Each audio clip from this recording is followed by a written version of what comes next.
everybody, and welcome to the Ally in Action interview series. I'm Shantera Chatman, president of Her Consulting, and today I am so excited to have an old friend with me that just knows so much about all of this diversity, equity, and inclusion, all of the things that we typically talk about on this this podcast. Her name is Priya. How are you, Priya? I am doing well. Thank you for having me, Shantera. Oh, I'm so excited to have you on because when I first started this series and I wrote down a list of people that I wanted to make sure I get to, you were in the top five. It was like, we got to have Priya on because, quite frankly, you were the first person that I went to one of these diversity courses and actually believed them. And Mm, we'll get to that in a second. But how about you tell people who you are and what you do? absolutely. And thank you for that. I got goosebumps. So thank you for that, for remembering that and that connection that you and I have and have had for several years now. So a little bit about myself. I am the president and CEO of my consulting firm called Consultant on the Go. And my focus really, simplistically put, as I often say, is driven by my purpose and passion. Mhm. And that ties into through the lenses of harmony and equity.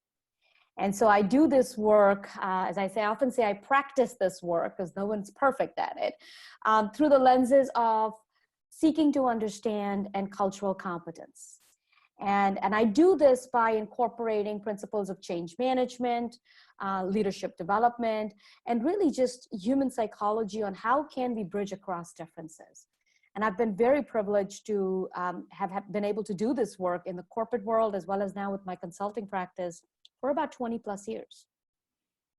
Wow. And like I said, being in your class was the first time that I actually felt like, I believed the person and that person that was teaching actually had something more to say than what was in a book.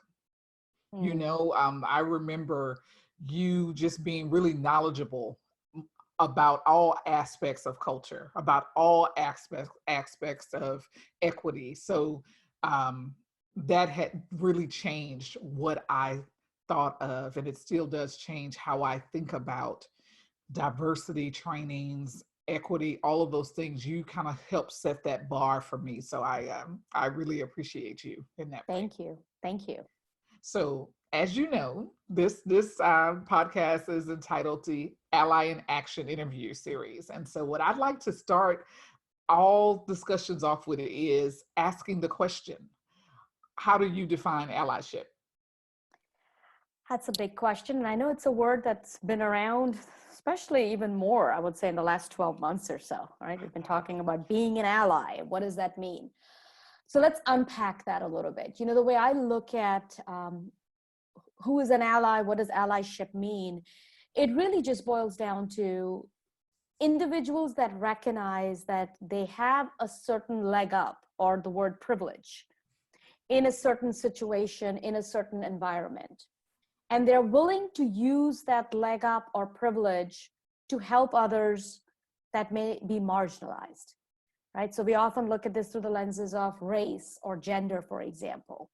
And both of those come into play in our communities, in our society, but also in the workplace, right? Is how do we create that space where maybe as a white man, I recognize that I am the majority in the room. I have some privileges, some reputations that go with my name. And I recognize that maybe I have a colleague that might identify as BIPOC or maybe a woman that doesn't have that same leverage. So how do I hold her up, or how do I hold that individual up while attaching my name to theirs?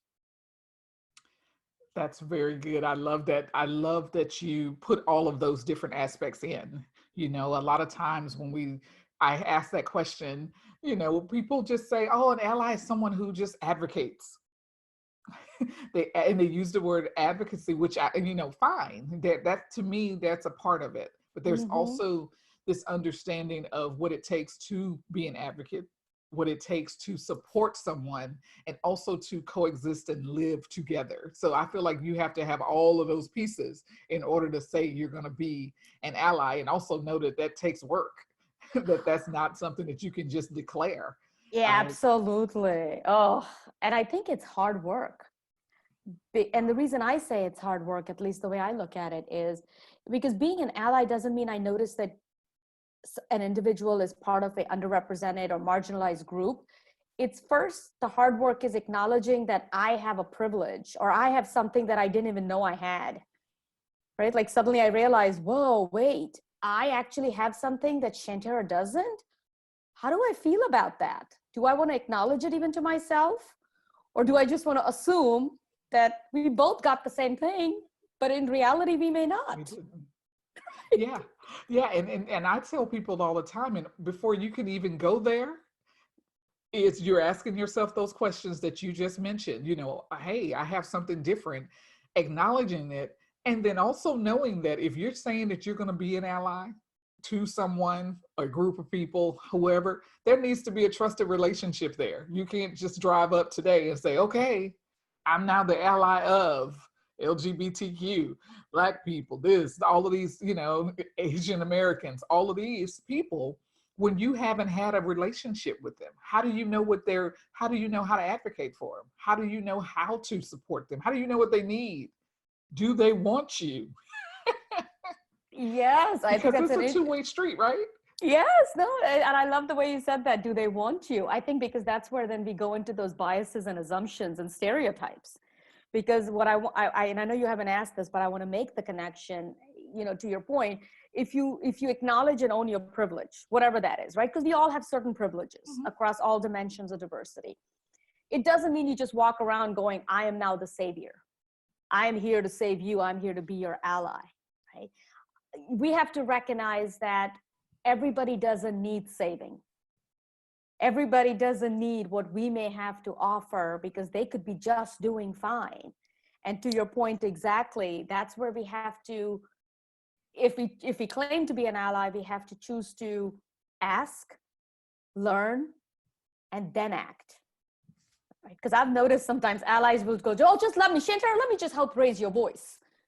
And you're like, well, I'm good. I don't need your help. I got this. Right. Right? Which That's doesn't sit exactly right. well. It doesn't sit real. And then that's when barriers and walls come up or people start to get angry.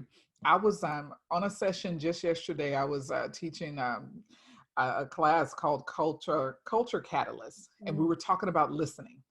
And I read this poem that I found from the Healing Racism Institute of Pine Valley. I don't know how it popped up in my, but it was a great poem. And it talked about, and there was a line specifically to your point in there where it says, if I didn't ask you for it, that I may not need it. I just need you to hear me. I need you to listen to me. Mm. Mm. And it was just like, yeah, that's really where people start to get upset. I didn't ask you to respond. I just wanted you to hear me. I wanted you to listen. Or when someone says, hey, tell me about your experience. And as soon as they start talking to you, you start interjecting and telling your stuff. And so the people on the call were like, that was really good because that kind of triggered me to think I haven't been listening well. Yes. Well, we as human beings are often more in our head than we are present. Mhm. And to me, as we even look at this work in a broader lens of diversity and equity, I think it's about the human experience. Yeah. Because the second I start to judge you for the color of your skin or for your gender or whatever else it might be, I am now trying to place you in a box. Mhm. And the more I do that, the less I'm interested in listening to you because now I've made up my own stories about you. Right. Right. I don't need your filler. I'm filling it in. I'm filling in the gaps. And that's where we, all fall short. So let me ask you, why do you think it's important that these kind of conversations happen more often in the workplace, especially now? I think when we look at workplaces, there are kind of almost like a composition of communities in our society at large.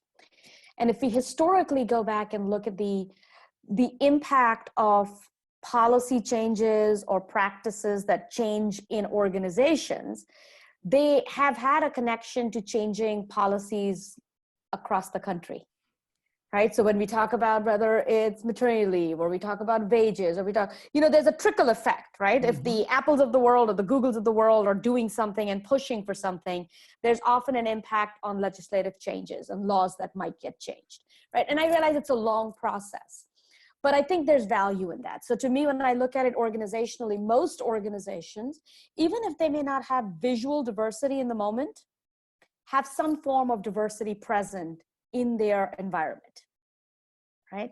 And so if that's the case, it is important for organizations to acknowledge the diversity, to recognize it exists, and then figure out how you leverage the diversity, right? Because at the end of the day, if I got 20 people around a table and only 3 voices are being heard, I'm paying 17 people on the payroll to just show up and nod their heads saying yes. Right? And you're probably not going to get the best solution to your issue with just those same 3, because you're going to get the same type of response every time, right? Get those other 17 people involved, and all of a sudden, your whiteboard is filling up with better ideas. Absolutely. So it's not just the fact you're paying those people. What is the cost of exactly what you said, Shantera, from a perspective of innovation, product, a product innovation, going out there and capturing markets we haven't been in. So to go back to your specific question, as what started, at least where my mind went when you asked that question, the reason we need to be allies and the reason we need to acknowledge all of this in the corporate setting and organizations is because if we don't recognize that our systems in our environment are a snapshot of what's happening in the world or in the country around us, then we're not going to influence and impact change. We're not going to get that return on investment we need or that shareholder value we seek. So who makes the systems and the policies and procedures in organizations? Right. And so for me, I'll take it one step further and tell me if I go off the deep end, which I love to do, just as you know, is, most organizations in the US especially were created by white men for white men. If you historically go back and look at this. So when we talk about this topic of allyship and we talk about the current state of most cultures in corporate America, we are looking at systems that were put in place by white men for white men, but those organizations don't look like that anymore. Right. So we need our colleagues to understand that, the ones that may have more privilege because the system was created for them, to recognize that the landscape doesn't look the same, that their palette has a lot more color in it, has a lot more diversity in it. And they need to step up and use their privilege to then support others. And by the way, I could tell you it's the right thing to do, but I'm not. I'm saying from an organizational perspective, you do that, you raise that level of awareness and be an ally as maybe a leader in an organization that identifies as white, because it's going to help your bottom line. It's going to help the bottom line of the organization. And that's the value proposition right there. Absolutely. I get questions a lot about, well, how can we quantify doing this? And my response is I definitely can quantify not doing it, because you're going to be right where you are. Yes. Tomorrow, next week, next month. But if you do this and all of a sudden communication increases, trust increases, collaboration changes, guess what? All of your solutions and all of the things that you're building, your widgets, whatever it is, all of those things get better. Yep. And when you start to put a value on better, that's what we're talking about here. Better, trying to get to better and best with what you have. And this is how you can do it. Having these conversations, trying to figure out what you can do to make your culture better. Absolutely. So you've been in this space for a while, like you mentioned, it's like 20 years, right? So what have you seen change? What have you seen over this time from when you started working in this space to now? Besides all of a sudden everybody and their mama trying to be a DEI trainer, strategist, speaker. But there is some truth to that as well, and I will not judge. There is a lot of work to be done, and all our voices need to be heard. Right. What's interesting when I think about where I was 20 years ago? 20 years ago, we were focused on ignoring differences and focusing on what we had in common. Right? So that perennial, that the term that we've used for years in this country, the melting pot. right? So how do you come into a organization, to a culture, and become part of, melt in, right? That was the message we were giving in corporate America 20 years ago. And it was all around the lenses of sensitivity. And we were also, by the way, encouraged and taught to be colorblind. Right? And part of that, I think the message was, I can see the intent behind it. But what I now, when I reflect on it 20 years later, really what was happening was we were training individuals that didn't fit the majority construct, right? So that majority construct, whether it came from sexual orientation to race to gender in any organization, whatever the norms were set, we were training individuals that didn't fit that majority construct to become more like the majority.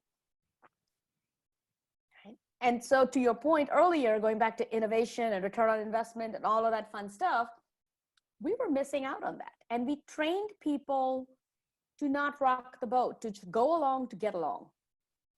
Stepford employees. You got it. And that's, I love that example because it just absolutely clicks it, right? As we fast forward, we've kind of taken a couple steps forward, but a couple steps back, because we got to acknowledge reality. The last about 13 years or so, if not a little longer, the approach to this work has been, how do we come to a place where we acknowledge the difference without judging it? Okay. How do I understand the difference? How do I leverage the difference? Because what, going back to your point, is that business case, right? We've gotten to that place of how do we have these conversations while coming from a place of curiosity? Now, when I say we've made some steps forward and made some steps back, we know historically the last several years have been tough, especially in our country, right? And so that's where I would say, my humble opinion, we've made some steps back. Right? Because what we've done in the last several years is we've become more polarized. And I'll kind of zoom out again for 30 seconds, right? So 20 years ago, we were saying, don't see difference, don't see color, don't see gender, don't see anything. Everybody stay in your lanes, do your thing. While operating under the larger social construct that was created predominantly by, say, white men for white culture, because that's the history of our country. Then several years ago, like go back 5 years ago, we kind of swung back and we got polarized where we started judging each other. Right? And that place of judgment came into play. I'm better than you, you're worse than me, or you're better than me, all of that fun stuff. And I think our pendulum is kind of swimming back to the other side now, where we are again coming up for air and coming from a place of more curiosity. Because what you just talked about, the class you were doing around listening, right, aligns with that whole piece of how do I not judge immediately? And how do I take a deep breath, ask the question, and listen? Mm-hmm. Right? So we've kind of shifted the narrative a little bit, because if we don't acknowledge differences, then we can't do anything about them. And they serve us no value. Right. And I think there is, and I don't know if it's all the way there yet. There are some people, there are some companies that are very progressive, and they're saying, you know what, we need to acknowledge this. We need to give ourselves grace, which I try to tell my clients often, give yourself grace here, because when you open the door to the closet, skeletons will pop out, is what it is. We all have them, but they're willing to do the work. So you have those companies that are being very progressive and saying, I'm willing to put myself out there and on the line for the sake of my team being better. And then you have those companies that are saying, dead silent. You haven't heard from them at all. From the moment George Floyd was murdered till now, to the Capitol on January 6th, they have been silent. And they haven't allocated budget for anyone else to come in and have that conversation. So the question is, what's the, one, we need to find a balance, but two, when do we start to put those big companies who are deciding to be silent, hold their feet to the fire and say no? Because all of a sudden, you see companies and you see the stock markets and all of them saying that if your boards are not diverse, we're not going to allow you in here. We're not going to fund you. We're going to pull you. So when do we stop being consumers of these companies that are all of a sudden just going silent and becoming tone deaf organizations. And I say that here in Houston because there's so many large oil and gas companies that we haven't heard a word. Mm. Mm. We haven't heard a word. Or what I've heard have been from people who I know inside that are saying they're just asking us to go around and do the talking because we're Oh, Black people. which, as goes completely against that. It's on the do not list for being an ally, right? Because it's not, as I often say, so as I grew up in India and I identify as a brown girl, right? So I Yep. often joke and say, it is not my job as a brown girl or an immigrant to tell you everything about my life and educate you. Mm-hmm. Each and every one of us can say, 20 years ago, I didn't know because maybe I hadn't met someone like you. But now I notice you're in my sphere. Maybe I should go do some research. Maybe I should go educate myself. Right. But you're absolutely, when you say that to me about inviting Black folks to go out and just kind of share about your experience, I cringe because those are our brothers and sisters, as I'll say, that are experiencing these inequities and are being marginalized and are dealing with these biases and these stereotypes all day, every day. And now you're saying, yeah, I know. Come, let's talk to other white folks and tell them what they need to know about you. I think it's a combination. And to your point earlier, I just want to make that connection. You talked about trusting relationships. It might be different if you have a trusting friend and now suddenly you're woke, right? You're like, whoa, I realized I didn't know what I didn't know. Maybe I'm going to reach out to Shantera and say, hey, I want to talk about this. I've done some research. Are you open to a dialogue? I'm not just going to assume, say, hey, tell me what's going on about all this stuff here, right? Why are they marching? Why are they so angry? Well, they're angry because we've only been talking about the same thing for, I don't know, 20, 30, 40, 50, 60, 80 years. And now we're tired of just talking nicely. Like, right. I got to say something, right? So that always makes me cringe a little bit when I hear companies are doing that, by the way. So I was told that I was suffering from empathy overload by a friend. It was a friend, and she just was saying, hey, you work in a space where you're having to empathize constantly with your clients, even if you don't agree. Mm-hmm. So you're allowed to just be tired. And she said, I call it empathy overload. And I just sat there a minute and I was like, I think I have that. Is there a medication? Is there a pill? Do I need a shot?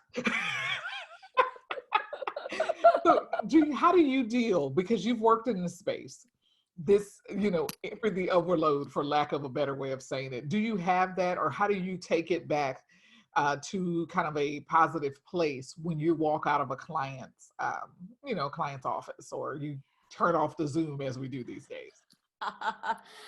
Yeah, I think that's a real thing, and it's a pretty big deal these days as well.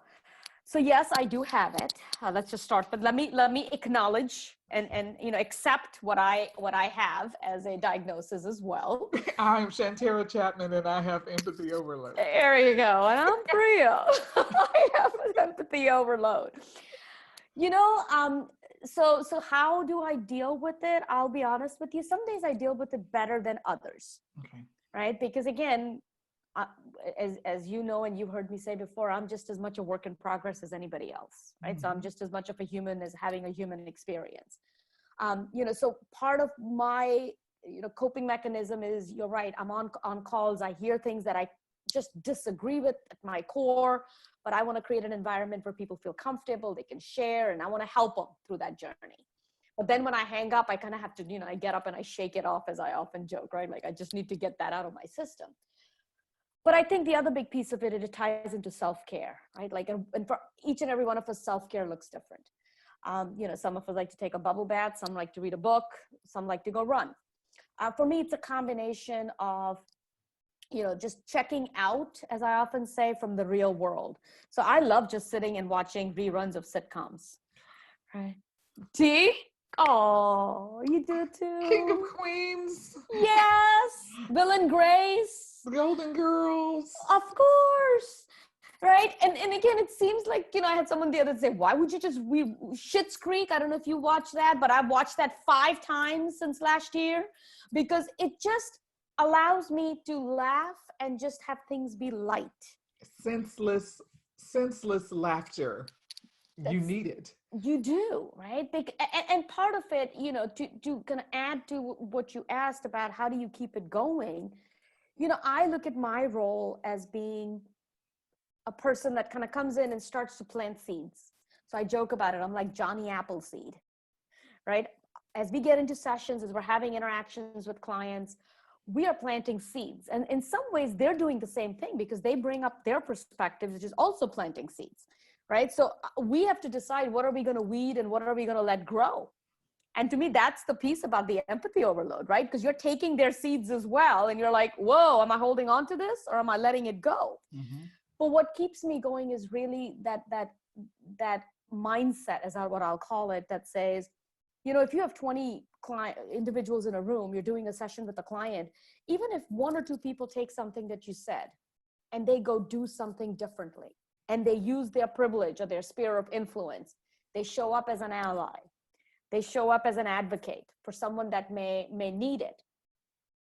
That's time well spent. It adds value, right? Because it's such a small way of maybe trying to change the world and create positive impact. Yeah, and I agree with you. I have a thing that if I don't feel like I'm going to be able to add value to a client, I actually am okay with stepping away from them. I've had people want to just have a checkbox. They need someone to come in and do some diversity training. I need you to just read this off the screen and we're just going to check the box. I'm not for you. Thank you. Thank you for the consideration. However, and then, if there's no value to be had there and there's no, what do you call it, stretch activities that we can do to help each other grow, then it's really like, what's the point? You can go online and find a little basic diversity, class and make them do it right there from YouTube. Don't spend the money if it's all about just checking the box. No, I agree with you 100%. And again, I realize, we're all in our own developmental journey. Yes. I look at this work truly as a developmental journey. And that's that whole lens, as I come from a lens of cultural competence. How do we build that competency that allows us to bridge across differences? And it's a muscle. It's practice like anything else. If you want to learn a new instrument, or for those of us who have now gotten, very savvy with using Zoom or other online platforms, a year ago, we were all kind of clunky about this, right? So with practice, we got there. Mm-hmm. Cultural competence is the same way, because I think sometimes we think that if I'm an ally to you or if I'm creating inclusion, I'm giving up my own values and beliefs. That's not what this work is about, right? I'm not asking you to convert yourself to my worldview because suddenly I'm more important than you are. It's just recognizing that your worldview is not the benchmark of the world, right? And this is where I pivot a little bit from a perspective of, I realize a lot of us I was raised with the golden rule, right? You treat others as you want to be treated. Now and I realize there's a biblical reference there too, and I mean no disrespect, but for me, the big issue with that is that phrase makes me the center of the universe. Right? I'm okay with this. The Shantera, I don't know what your problem is. Why are you not okay with this? Right.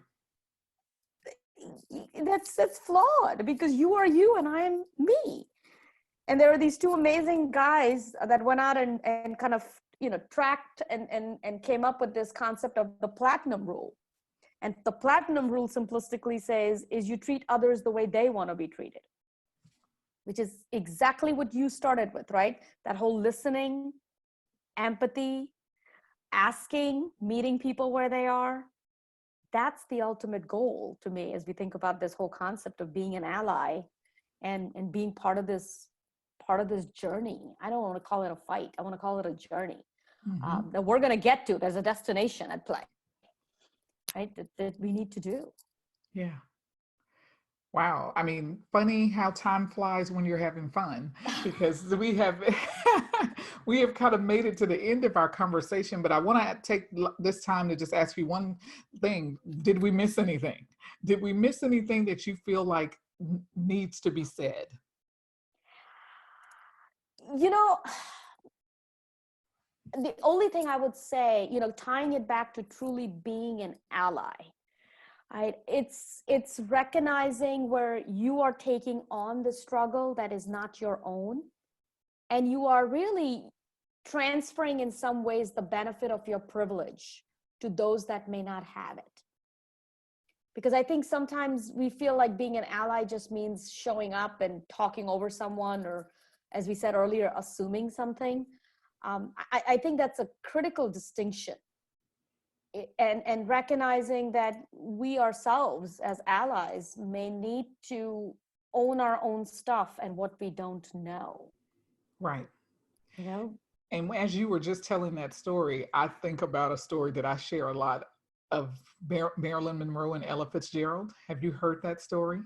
I think I have. I think you have shared it with me, if I'm I not may mistaken, but have. remind me again, because it's been a while. So, of course, Ella Fitzgerald, this fabulous singer, right? And Marilyn Monroe loved her and said, "Hey, you should be doing better. You should be doing more. You should be like at the big places, singing and doing all kinds of great things." And she goes, "That would be wonderful. However, if you haven't noticed, I'm a Black woman. Mm-hmm. We can't get into all of these different clubs that you're Right. naming because they don't allow Blacks on stage or in the audience." Right. So Marilyn said, let me think about that. She starts calling some of those night spots and asking about Ella. Mm-hmm. And, have you heard of her? She's wonderful. She needs to be there. They, of course, told her the same thing that Ella told her. We don't allow Blacks, so on and so forth. And besides, who would want to come to listen to that music? And she says, I bet a lot of people would. And what if I can guarantee you had rooms full every Mm. time she was on stage? Well, how can you guarantee that, Marilyn Monroe? Well, I can guarantee that because I will be that every time you put her on stage, I will come. And Mm. you are allowed to tell people that Marilyn Monroe is going to be here. And that's what she did. She got Ella into some of the larger, predominantly white, all white establishments by saying, I'm going to sit there in the room and make sure that you get your shot. Yeah. She shared Mm. her privilege. Mm. She recognized after she was told, hey, I can't do it because, and she said, maybe I can do something about it. And she did. I love Now, that story. I don't know if Ella would have made it to, anyway. She probably would have at some point really been this breakout, but Marilyn actually helped propel her forward and push her into the limelight sooner than what it probably would have been for her. So that I love that story because you would have never thought Ella Fitzgerald and Marilyn Monroe were friends. Yeah, exactly, right. And to your point, and I love that story. And as I said, I love hearing you say it, because I remember the last time we had dinner, you shared that story with me. And when you think of that, it wasn't that Ella didn't have the skills or the competencies, Right. right? So because I think sometimes we also mistake that allyship is that you don't have skills and competencies, and I'm gonna give it to you. It's my job to teach you. It wasn't that. Is Marilyn recognized the inequities in the system and the lack of opportunity, not because of talent or skill, but because of the system that Right. we have in play and the practices that we had in play, that we still do, ironically, even today in corporate America. Mm-hmm. So she used her privilege, to your point, to just give her that nudge. And after that, it was on her, because Ella could have been on stage, by the way, and completely bombed. Right. It was on Ella at that point. But Marilyn's privilege and allyship got Ella in the room. She got her in the room. And that's all that most people are asking for, is to get in the room. I'm not telling you that you need to take a test for me. I'm not telling you that you need to write my proposal, write my pitch. I just need the door opened. Can you hold the door open and just let me walk in? I That don't is even a need your powerful. chair. I'll stand in the room and do it on my own. That So, is a powerful, powerful story as we tie that to allyship, because I think sometimes the misnomer is that for the sake of diversity, I just had this conversation with a client yesterday. we have to lower our standards and hire less qualified people. So there in itself is a bias and a stereotype that says if you identify as BIPOC, you are not as skilled and competent as a white candidate. Right. So I thank you for bringing that story up, because I think that just takes our conversation and just goes boom, right there. Boom. Love it. Right. Well, I am so happy that you were able to join me today. I've learned so much. I wanted to just take my pen out and just jot down some of those things, because I remember you talking about the platinum rule before. And so it all just came back. So I really appreciate having you here. Priya, you are, you are someone that I look to for this kind of knowledge. I've often gone out and just found your post on social media just to see what's going on and what does Priya think about this. That's what would Priya do? Oh, don't do that, Shantera. No. Priya makes lots of mistakes. Of course she does, but it's always good to just check and see, I here and there. appreciate that. So I thank you. I thank you so much for taking some time, because I know you have a very busy schedule and you have a tight schedule. So I appreciate you just sharing your wisdom with us and sharing your, your thoughts and feelings on these topics. So thank you so much. Absolutely. And thank you for creating this space and for inviting me in. And as you know, there are very few clients, because that's how we met. You were a client. Very few clients that find a place in your heart. And you are one of those special human beings, is what I'm going to say. So thank you for being you and doing everything that you're doing to continue this conversation and create the space so we can all collectively learn and grow. Absolutely. Absolutely. So thank you guys for tuning in and for listening. And you'll be hearing from me, and I'll be looking forward to seeing your comments on this episode. So again, thank you so much. Bye.